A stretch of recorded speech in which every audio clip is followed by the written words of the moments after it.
नमस्कार, आप देख रहे हैं न्यूज़ पीआर। मैं हूं आदेशपुरी। बिहार में नौकरी और वो भी सरकारी नौकरी एक बहुत बड़ी ज़रूरत होती है और यही कारण है कि बिहार विधानसभा चुनाव 2020 में तेजस्वी यादव ने रोजगार को एक बहुत बड़ा मुद्दा बनाया और उनको इतना जन समर्थन मिला कि फिर से राजद पहले स्थान पर ही रही सीटों के मामले में। वही विधानसभा चुनाव के बाद सरकार के द्वारा यानी कि एनडीए के द्वारा और खासकर जदयू के द्वारा नीतीश कुमार के द्वारा ये घोषणा की गई कि अगले 5 सालों में हम 19 लाख लोगों को रोजगार देंगे। लेकिन रोजगार मिलेगा कैसे? आज हमने दैनिक जागरण में ये खबर देखा कि रिटायर हो चुके कर्मी को संविदा पर की जाएगी नियुक्ति। और ये नियुक्ति क्यों की जा रही है? क्योंकि सीटें रिक्त रह जा रही है, प्रमोशन समय से नहीं मिला है, समय से भर्ती नहीं हुआ है और यही कारण है कि संविदा पर पहले के रिटायर कर्मियों को भी लगाया जाएगा। और ये राजपत्रित और अराजपत्रित कर्मी ही नहीं बल्कि आईएएस को भी लगाया जाएगा। इससे पहले भी हम आपको बता दें कि विभिन्न विभागों में, चाहे वो सचिवालय स्तर पे हो या जिला स्तर पे हो, वहाँ बड़ी संख्या में रिटायर्ड कर्मी संविदा के आधार पर बहाल हैं और कारण है इसका समय से बहाली नहीं होना। ये वैसे लोग हैं जो कि परमानेंट जॉब वाले हैं, रिटायर किए हैं, उनके बदले में भर्ती तो होनी ही चाहिए। इसके अलावा विभागों का कार्य बढ़ा है, नए विभाग बने हैं, उनका दायरा बढ़ा है, तो उसके लिए भी कर्मचारियों की ज़रूरत है। तो आप समझ सकते हैं कि जब पुराने विभाग में ही रिटायर्ड लोगों को बहाल किया जा रहा है संविदा पर, कॉन्ट्रैक्ट पर, तो नए कहाँ से आए होंगे। आपको हम पूरा खबर बताते हैं। खबर में है कि सरकार ने तय किया है कि रिटायर कर चुके अराजपत्रित और राजपत्रित कर्मियों की सेवा भी अगले 1 वर्ष के लिए संविदा पर ली जा सकेगी। यह व्यवस्था 1 अप्रैल 2020 से जुलाई 2021 के बीच रिटायर हुए कर्मियों के लिए होगी। सामान्य प्रशासन विभाग ने शुक्रवार को इस आशय का संकल्प जारी किया। संविदा पर नियोजन उसी पद के विरुद्ध किया जाएगा जिस पद से संबंधित सरकारी सेवक रिटायर हुआ। सामान्य प्रशासन विभाग द्वारा जारी संकल्प में कहा गया है कि अप्रैल 2020 के उपरांत बड़ी संख्या में राजपत्रित और अराजपत्रित कर्मी रिटायर हुए हैं। उच्च न्यायालय के आदेश से वर्तमान में बिहार सरकार में प्रमोशन का मामला अवरुद्ध है।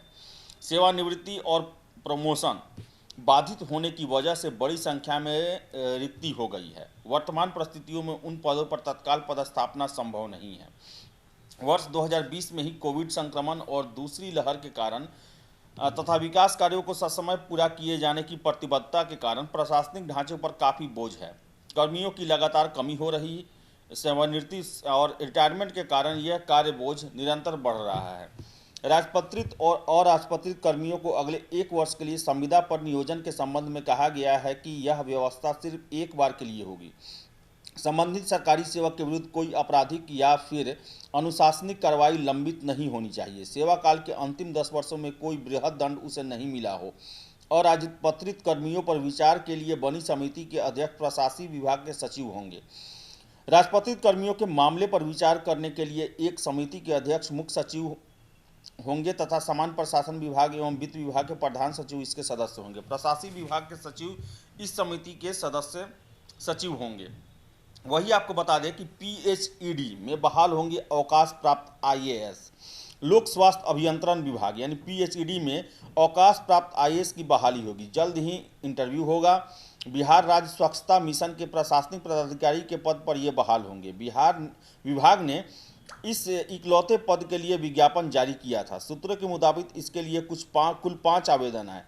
अधिक उम्र होने के कारण एक का आवेदन अस्वीकृत कर दिया गया। 1 अप्रैल 2021 को आवेदक की उम्र 63 वर्ष से अधिक हो गई थी। सूत्रों ने बताया कि इस संविदा आधारित बहाली की प्रक्रिया जुलाई में पूरी हो जाएगी। विशेष सचिव या संयुक्त सचिव पद से अवकाश प्राप्त करने वाले बिहार प्रशासनिक सेवा के अधिकारियों ने भी इस पद के लिए आवेदन दिया है। तो आप समझ सकते हैं कि बिहार में स्थितियां क्या है। बिहार में नौकरी के लिए जहां युवा सड़कों पर सरकार के खिलाफ धरना प्रदर्शन करते हैं कि नौकरियां निकाली जाए, कितने दिन से बैकलॉग पड़े हुए हैं। बीएसएससी, बीपीएसएससी, बीपीएससी और केंद्रीय चयन पर्षद, ये सारे जो हैं इसमें रिक्तियों की भरमार है।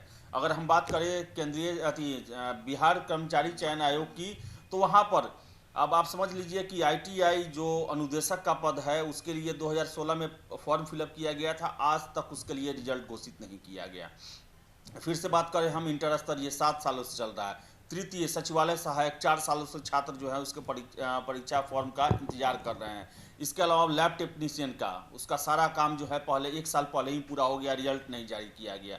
वही अगर हम बात करें बिहार तकनीकी सेवा आयोग के, तो वहाँ पर पैरामेडिकल स्टाफ जो है वो कितने सालों से अपने रिजल्ट आने का वेट कर रहे हैं। तो वही आपको हम बता दें कि जो जूनियर इंजीनियर है उसके लिए लगभग 6400 पद पर छात्र कितने वर्षों से उसके रिजल्ट आने का इंतजार कर रहे हैं। वही अगर हम बिजली विभाग की बात करें तो वहाँ पर भी बिजली जो विभाग में जो भर्ती है वो 2020 के बाद से अभी तक नहीं आया है, जबकि हर एक 2 सालों में वहाँ पे आना होता है।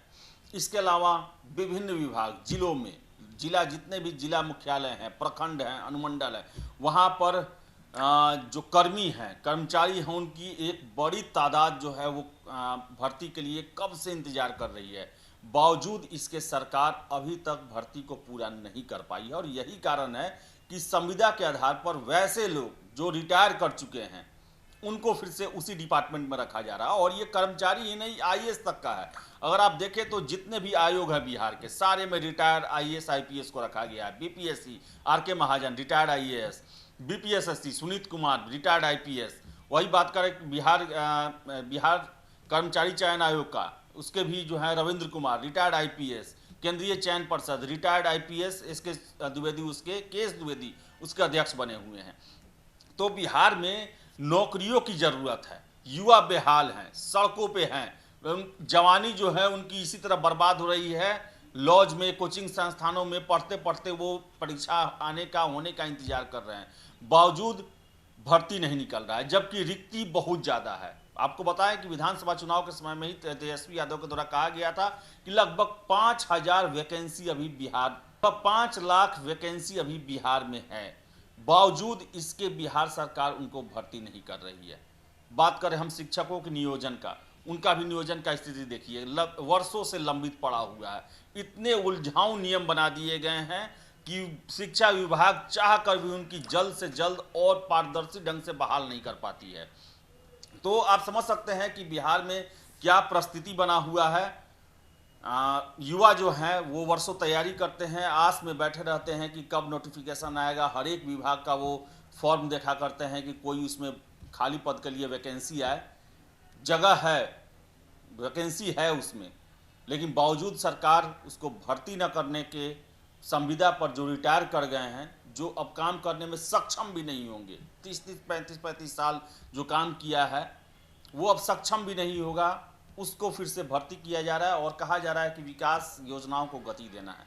कैसे गति मिल पाएगा जब तक युवा नहीं आएंगे, युवा सोच नहीं आएगा, युवा जोश नहीं आएगा, युवा ऊर्जा नहीं आएगा, तब तक विकास कैसे, विकास के बिहार जो है विकास की राह पर तेजी से आगे बढ़ सकेगा। तो ज़रूरत है बिहार सरकार को कि जल्द से जल्द जितने भी पद खाली हैं, नए आप पद आवंटित ना करें, लेकिन जितने खाली हैं उसको ससमय आप भर्ती तो करें कि जो युवा वर्षों से इंतजार कर रहे हैं सरकारी नौकरी में जाने का, उन्हें मौका मिले। और बिहार जिसे ज़रूरत है आगे ले जाने की, उसमें कर्मचारियों, अधिकारियों की बहुत बड़ी भूमिका होती है।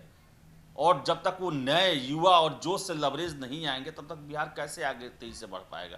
तो इसमें सुधार करने की ज़रूरत है। अफसोस हो रहा है ये खबर पढ़ के कि पोस्ट खाली है और रिटायर वालों को संविदा पर बहाल किया जा रहा है। फिलहाल इस वीडियो में इतना ही। बहुत बहुत धन्यवाद।